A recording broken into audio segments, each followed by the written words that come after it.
जो है एक गाड़ी के अंदर ईवीएम पाई गई है और स्थानीय लोगों ने उसे घेरा, मीडिया ने, और वीडियो वायरल हुआ।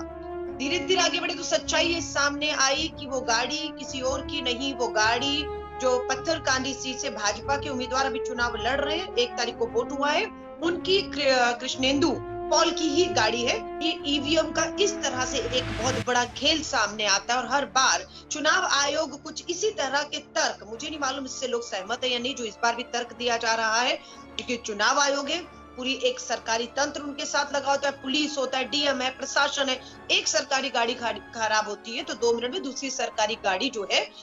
संसाधनों का इस समय पूरा इस्तेमाल किया जाता है, मिल सकती है। पर ये तर्क देना कि गाड़ी खराब हो गई, अचानक एक गाड़ी को रोका गया और वो गाड़ी भाजपा के स्थानीय उम्मीदवार की थी, वो चुनाव आयोग को मालूम नहीं था। तो मुझे लगता है कि कहीं ना कहीं एक बहुत बड़ा ये एक ईवीएम है जो पकड़ी गई है। बहुत सी ईवीएम है जो मुझे लगता है बिल्कुल पकड़ी नहीं गई, अपने अंजाम तक पहुंचा दी गई है।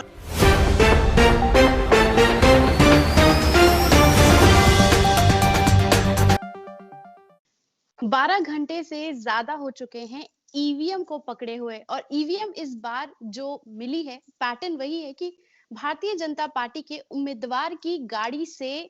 ईवीएम मिली है, लेकिन उसके बाद अब तक कोई कार्रवाई नहीं हुई है। इसी पर बात करने के लिए हमारे साथ मौजूद हैं अलका लांबा जी। मैम, किस तरह से देखती हैं, हर बार वही पैटर्न है और इस बार जब सारे सबूत सामने हैं फिर भी खामोशी है?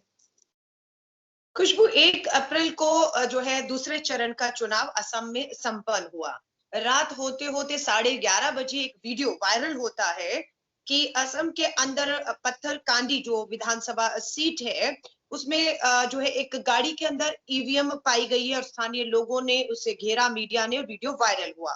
धीरे-धीरे आगे बढ़े तो सच्चाई ये सामने आई कि वो गाड़ी किसी और की नहीं, वो गाड़ी जो पत्थरकांडी सीट से भाजपा के उम्मीदवार अभी चुनाव लड़ रहे हैं, 1 तारीख को वोट हुआ है, उनकी कृष्णेंदु पॉल की ही गाड़ी है, जो उन्होंने अपने चुनाव का एफिडेविट भरा है, उसमें उस गाड़ी का जिक्र है। उसके बाद जब चुनाव आयोग से वाजिब है, सवाल उठेंगे, चुनाव आयोग से जब सवाल किया गया, इस पे सफाई देने के लिए कहा गया, तो चुनाव आयोग की सफाई बेहद ही हास्यप्रद है। उन्होंने कहा चुनाव आयोग के अधिकारी जिस गाड़ी से ईवीएम को ले जा रहे थे, वो गाड़ी खराब हो गई अचानक, और सड़क पे एक गाड़ी जा रही थी जिसको हाथ रख करके रोका गया और उसमें ईवीएम को शिफ्ट करा के मतगणना केंद्र तक ले जाया जा रहा था। रास्ते में लोगों ने उस गाड़ी को रोककर हंगामा किया और उन लोगों पर जिन्होंने रोका और जिसने ईवीएम के इस गाड़ी निजी वाहन में होने के सवाल उठाए, उन पे चुनाव आयोग ने एफआईआर कर दी है। अब लेकिन जो चुनाव आयोग ने जिस गाड़ी में शिफ्ट किया, वो गाड़ी कोई आम गाड़ी नहीं थी, वहीं से स्थानीय भाजपा के उम्मीदवार की खुद की गाड़ी में ईवीएम पाई जाती है और तर्क दिया जाता है कि चुनाव आयोग की गाड़ी खराब हुई, इसलिए उस निजी वाहन का इस्तेमाल करना पड़ा। सवाल आपने ठीक का बार बार उठते हैं कि जब भी चुनाव आता है तब ये ईवीएम का इस तरह से एक बहुत बड़ा खेल सामने आता है और हर बार चुनाव आयोग कुछ इसी तरह के तर्क, मुझे नहीं मालूम इससे लोग सहमत है या नहीं, जो इस बार भी तर्क दिया जा रहा है, क्योंकि चुनाव आयोग है, पूरी एक सरकारी तंत्र उनके साथ लगा होता है, पुलिस होता है, डीएम है, प्रशासन है। एक सरकारी गाड़ी खराब होती है तो 2 मिनट में दूसरी सरकारी गाड़ी जो है संसाधनों का इस समय पूरा इस्तेमाल किया जाता है, मिल सकती है। पर ये तर्क देना कि गाड़ी खराब हो गई, अचानक एक गाड़ी को रोका गया और वो गाड़ी भाजपा के स्थानीय उम्मीदवार की थी, वो चुनाव आयोग को मालूम नहीं था। तो मुझे लगता है कि कहीं ना कहीं एक बहुत बड़ा ये एक ईवीएम है जो पकड़ी गई है। बहुत सी ईवीएम है जो मुझे लगता है बिल्कुल पकड़ी नहीं गई, अपने अंजाम तक पहुंचा दी गई है और एक लोकतंत्र के साथ बहुत बड़ा धोखा, खिलवाड़ और उसकी हत्या करने की कोशिश की जा रही है। मैं एक चैनल का पता नहीं नाम लूं या ना लूं, उसने तो इस गाड़ी को अभी 14 घंटे के बाद लिखा है एक लवारिस गाड़ी में ईवीएम पाई गई, जबकि सबको पता है, बच्चा बच्चा जान रहा है कि वो कोई लवारिस गाड़ी नहीं थी, वो भाजपा के पत्थरकांडी से उम्मीदवार कृष्णेंदु पॉल की गाड़ी थी जिसमें ईवीएम पाई गई। लेकिन मीडिया हो, चुनाव आयोग हो, सब कोई मालूम नहीं, भाजपा तो खामोश है। क्यों बचाने की कोशिश की जा रही है? कहा जा रहा है कि इस एक सीट पर अब दोबारा चुनाव होगा, लेकिन उम्मीदवार वही रहेगा। सो आपकी बात ये है कि अब ये सारा बोझ जो है, दोबारा जनता लाइनों में खड़ी होगी, दोबारा सारी धन बल मशीनरी सरकारी का इस्तेमाल होगा, लेकिन कार्रवाई जो दोषी है उनके ऊपर नहीं हो रही है, उन्हें छोड़ा जा रहा है। तो मुझे लगता है कि ये वो एक वाजिब सवाल है, लोगों को सोचना होगा। ये लड़ाई ना राजनीतिक दलों की है, ना विपक्षी दलों की है। ये लड़ाई लोकतंत्र की लगातार जिस तरह से षड्यंत्र करके इस तरह के खेल से हत्या की जा रही है, ये जनता के एक कीमती वोट की लोकतंत्र की लड़ाई है, जिससे वो अपनी सरकार बनाते हैं और उस सरकार को बनाने को लेकर एक बड़ा खेल हो रहा है। मैम, ईवीएम को लेकर हम लगातार देखते हैं कि इलेक्शन के टाइम पर सारी चीजें सामने आती है, तो विपक्ष क्यों नहीं इकट्ठा होता है और ईवीएम के खिलाफ एक मुहिम को एक मजबूती से लड़ता है, ताकि बार बार जो भाजपा ये खेल करने की कोशिश करती है उस पर लगाम लगाया जा सके। खुशबू, मैं फिर आपसे कह रही हूँ, क्या ये लड़ाई मात्र राजनीतिक दलों की और विपक्षियों की है? कृषि कानून आपके सामने सबसे बड़ा उदाहरण है। अपनी सत्ता के बहुमत के दम पर, बल पर, तानाशाह में वो एक के बाद एक कानून जो है देश किसान विरोधी कानून का या दूसरे थोपे चले जा रहे हैं लोगों के ऊपर। तो किसान विपक्ष में खुद आकर सड़कों पर अपने आप को, अपनी जीविका को बचाने के लिए इन काले कानूनों के खिलाफ खड़ा है, और कांग्रेस हो, विपक्षी दल पूरा अपना अपना स्टैंड क्लियर कर चुके हैं, चाहे वो सीए का आंदोलन हो, चाहे वो किसान आंदोलन हो। इसी तरह इसमें आप कहेंगे कि राजनीतिक दलों की लड़ाई है। 134 करोड़ का भारत है, करोड़ों लोग इसमें मतदान करते हैं, ये एक एक वोट की लड़ाई है, और लोगों को आगे आकर अमेरिका जैसे देश में, इतना बड़ा जो वो देश है, वहां पर भी आज ईवीएम नहीं, बैलेट पेपर से वोट होता है, क्योंकि लोकतंत्र का विश्वास, लोकतंत्र पे बने रहना बेहद जरूरी है। और मुझे लगता है अगर यहाँ पर ईवीएम की वजह से लोकतंत्र का जो विश्वास है, अपना एक जिसको वोट दे रहे हैं, जो सरकार बन रही है, उस पर अगर थोड़ा सा भी कमजोर होता है, तो बिल्कुल हमें वापस जो है जरूरत है, चाहे 5 दिन का समय लगे, चाहे 10 दिन का काउंटिंग में समय लगे, लेकिन विश्वास होना बेहद जरूरी है कि मेरा वोट जिसे मैंने दिया उसी को गया, और उसी की सरकार बनी है, और उसमें कोई जो है हेराफेरी गलत काम नहीं हुआ है। तो इसलिए अब लोगों ने मांग तो उठा रहे हैं कि बैक टू बैलेट पेपर हमें वापस आना चाहिए। जब अमेरिका जैसे देश उस पे कर रहे हैं, तो हमें क्या आपत्ति है? 5-6 दिन काउंटिंग चलेगी, कोई परेशानी नहीं, लेकिन ये कि 5 साल के लिए लोकतंत्र में एक मजबूत विश्वास वाली सरकार मिलेगी लोगों को। मैम, आपको क्या लगता है कि वापस से ईवीएम के लिए भी सड़कों पर उतरना पड़ेगा, ताकि हम अपनी एक वोट की कीमत को उस आंदोलन से जीतना पड़ेगा, क्योंकि सरकार तो कहीं सिर्फ अपने मनमानी तरीके से हिंदू मुसलमान करने के तरीके से सिर्फ उसी में उलझी हुई है, या फिर ये कहीं वो जानबूझ के कर रही है ताकि मेन मुद्दों से उन्हें हटा लिया जाए? देखिए, आज जो बंगाल में प्रधानमंत्री नरेंद्र मोदी जी के जो भाषण है,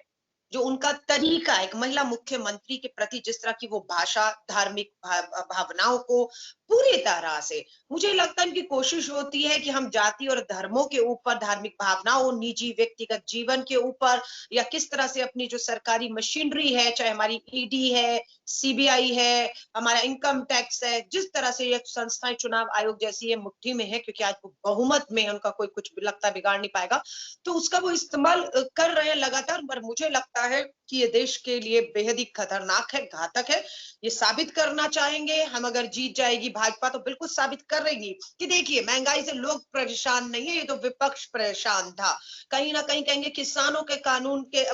जो आंदोलन है वो मुट्ठी भर जो है पैसे वाले किसानों का था, देखिए हम जीत गए। यहाँ बेरोजगारी मुद्दा नहीं है, महिलाओं के साथ लगातार जिस तरह से बलात्कार, यौन शोषण, हत्याएं हो रही है, वो मुद्दे नहीं है, क्योंकि इनकी जीत उन सब चीजों पर मोहर लगाएगी। तो कहीं ना कहीं लोगों को अब सोचना होगा, और लोगों ने कहा भी, अलका जी ऐसा मत कहिए कि अगर भाजपा जीतती है तो वो महंगाई मुद्दा, बेरोजगारी मुद्दा, किसानी मुद्दा या दूसरे मुद्दे नहीं होंगे। ये हो सकता है हम उनके खिलाफ वोट कर रहे हैं, महंगाई, बेरोजगारी, लेकिन ईवीएम पे लोगों का शक बना हुआ है कि ये सरकार इस पूरे माहौल में धार्मिक उन्माद, और जिस तरह से प्रधानमंत्री जी सब काम छोड़ के, पूरा गृह मंत्री जी देश का काम छोड़ दिया, आज कोरोना महामारी की तीसरी चपेट में भारत जा रहा है, लेकिन उनकी प्राथमिकताएं बेरोजगारी से लड़ना नहीं है। आपकी सरकार कैसे काम कर रही है? निर्मला सीतारमण जी देश की वित्त मंत्री है, वो कहती है ओवरसाइट, भूल हो गई, गलती हो गई। एक नोट निकलता है जिसमें जो है गरीब कहें बहुत ज्यादा अपना थोड़ा बहुत बचा लेते हैं, या मध्यम वर्गीय बचा लेते हैं, उसमें जो है हमने देखा किस तरीके से ब्याज दरों में कितनी भारी कटौती करके एक जो है जारी कर दिया गया था अपना जो है फैसला, लेकिन सुबह होते होते मालूम नहीं 5 चुनावों चिंता हो गई, वहां हार की चिंता सताने लग गई, या लोग चुनाव तक रोक देते हैं, उसके बाद लागू करेंगे, तो वो ब्याज दरों के फैसले से वापस लेना पड़ा। तो मैं आपको सिर्फ ये बता रही हूँ, चाहे वो नोटबंदी हो, तालेबंदी हो, या ये ब्याज का एक बहुत बड़ा फैसला जो देश पे लागू होता है, एक साथ लागू होता है, सबको प्रभावित करता है। ये सरकार बिना सोचे समझे इनको लगातार लागू कर रही है और कहीं ना कहीं जो चुनाव के तौर तरीके, धन, बल, पैसा, ताकत, सत्ता, सब मशीनरी का इस्तेमाल करके मुझे लगता है बहुत बड़ा षड्यंत्र और धोखा इस देश की जनता के साथ हो रहा है। और ये लड़ाई देश की है, ये देश के 135 करोड़ आबादी की है। उन्हें सड़कों पर निकलना होगा। किसान निकला है, अब उम्मीद करते हैं अगला सड़कों पर उतरेगा तो देश का युवा बेरोजगार उतरेगा और दिल्ली का रामलीला मैदान मैं कहती हूँ उनका इंतजार कर रहा है। हमारी बात है कांग्रेस की, विपक्षी दलों की बिल्कुल ताकत बनकर देश की इस आवाज में शामिल है हम लोग। एक आखिरी सवाल मेरा आपसे ये है कि लगातार आप पर पर्सनल टारगेट हो रहे हैं। अभी आप जब आफिस आसिफ से मिली, उसके बावजूद एक वीडियो आया, आपको गालियाँ दी गई, तमाम चीज़ें कही गई। यूपी पुलिस ने कहा कि उन पर कार्रवाई होगी, लेकिन जो चीज़ें हुई, उन चीज़ों को आप किस तरह से देखती हैं? देखिए डासना गाजियाबाद के जो एसएसपी हैं, उन्होंने उनकी तारीफ करना चाहूंगी और उन्होंने तुरंत कार्रवाई की और लोगों को जो है जिन्होंने गलत वहां पर किया, हिंसा फैलाने की कोशिश की, लोगों को मारने काटने की बात की, उन्होंने जेल भेजा और उनका कंधा थपथपाने की बजाय योगी आदित्यनाथ सरकार ने उनका तबादला करके उन्हें कहीं और भेज दिया है। तो आप देख रहे हैं जो भी सरकारी तंत्र है, पुलिस, कानून अपना काम करने चाहेगी भी तो केंद्र जो भाजपा की सरकार केंद्र और उत्तर प्रदेश में बैठी है वो उन्हें करने नहीं देगी क्योंकि कहीं ना कहीं वो उनका जो मकसद है, एजेंडा है, उसके आड़े आ जाता है। तो मुझे अपनी व्यक्तिगत परवाह नहीं है। हम तो पब्लिक के लोग हैं, हम जनता में रहते हैं। अभी असम से आई, उससे पहले बंगाल में भी थी और अभी हो सकता है वापस बंगाल जाएंगे। तो हम तो जनता के लोग हैं और लोकतंत्र की इन आवाजों को हम बिना डरे उठाते रहते हैं और इसको भी कुचलने की, डराने धमकाने की कोशिश रहती है। जान से मारने की धमकियां मिल रही हैं, वीडियो हैं, एफआईआर हुई, कुछ लोग जेल में है, कुछ घूम रहे हैं आसपास में, मौके की तलाश में हैं कि कब वो वार कर पाएंगे क्योंकि उन्हें बचाने के लिए पूरी सरकार पीछे उनके खड़ी है जो चाहती है कि वो इस तरह का डर खौफ पैदा करे और वो अपना काम कर रहे हैं क्योंकि सरकार का पूरा समर्थन ऐसे गुंडा तत्वों को मैं कहूंगी मिला हुआ है। लेकिन बात फिर मैं कहूंगी गौरी लंकेश को घर में घुस के गोलियों से मार दिया गया तो ऐसा नहीं है इनकी धमकियां धमकियां हैं, ये करते हैं और इनके ऊपर कोई कार्रवाई नहीं होती है। इसलिए बहुत बड़ा तबका लोकतंत्र के अंदर आप कह रहे हैं जनता सड़कों पर नहीं आती। कहीं ना कहीं दिशा रवि वाला भी केस में आपको आपके सामने है किस तरह से ये अपनी सरकारी मशीनरी ताकत का इस्तेमाल करके लोकतंत्र में उठ रही इन आवाजों को दबाने कुचलने का काम पिछले 7 सालों में किया है सरकार ने, सबके सामने है।